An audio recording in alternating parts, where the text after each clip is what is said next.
पवन पवन राज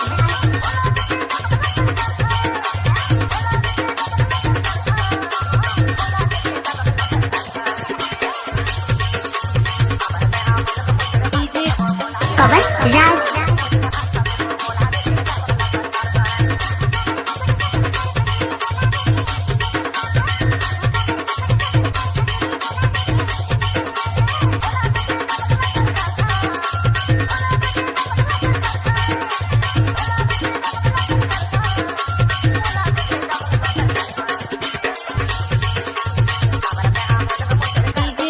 पवन exclusive